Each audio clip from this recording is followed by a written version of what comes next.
அத்தீஉல்லா அல்லாஹ்வுக்கு கட்டுப்படுங்க என்று சொல்லும்போது அது சார்ந்த ஒரு விடயம். அத்தீஉ ரசூல் ரசூலுல்லாவுக்கும் கட்டுப்படுங்க அப்படி என்று அல்லாஹ் தஆலா சொல்வான்.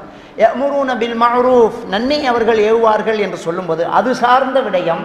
வயன்ஹவுன அனில் முன்கர் தீமையை அவர்கள் தடுப்பார்கள் என்பதை சேர்த்து அல்லாஹ் தஆலா நினைவான் சொல்வான்.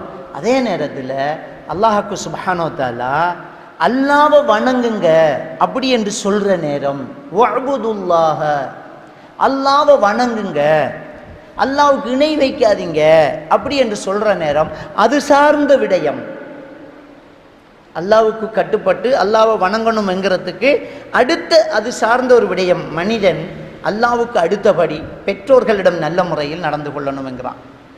வகதா ரப்புக அல்லா தஅபுது இல்லா இய்யாஹ் அல்லாஹ் முடிவெடுத்து விட்டான், தீர்ப்பு வழங்கி விட்டான், சட்டமாக்கி விட்டான், அல்லாஹ்வை தவிர வேறு யாரை நீங்கள் வணங்கக்கூடாது. அடுத்தது என்ன சொல்லலாம் தெரியுமா? ஒபில் வாலிதைனி இஹ்சானா நீங்கள் பெற்றோர்களிடம் நல்ல முறையில் நடந்து கொள்ள வேண்டும்.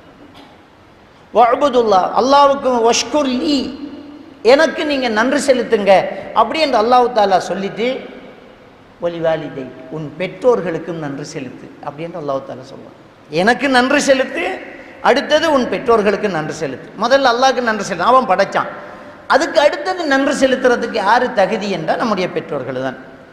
அல்லாஹ் படைச்சான், இந்த பெற்றோர்கள் ரிஸ்க் எடுக்கிறாங்க. இந்த விஷயத்தை நாங்கள் என்ன செய்யணும்? தெளிவாக புரிந்து கொள்ளணும். அப்போ அல்லாஹ் தஆலா அவனுடைய திருமறையில் ஒரு விஷயத்தை சொல்லி அது சார்ந்த விடயம் அடுத்து சொல்கிறான் என்றால் அல்லாஹ்வுக்கு இணை வைக்கக்கூடாது, அல்லாஹ்வுக்கு நன்றி செலுத்து, அல்லாஹ்வை வணங்கு என்கிற அடுத்த இடத்துல அல்லாஹ் சொல்கிறது பெற்றோர்களிடம் நல்ல முறையில் நடந்து கொள், பெற்றோர்களுக்கு நன்றி செலுத்து, பெற்றோர்களுக்கு பணிவிடை செய் என்கிற ஒரு விஷயத்தை தான் அல்லாஹ் தஆலா சொல்லி காட்டுறான். பல இடங்கள் அல்லாஹ் தஆலா பெற்றோர்களை குறித்தே நமக்கு சொல்கிறான்.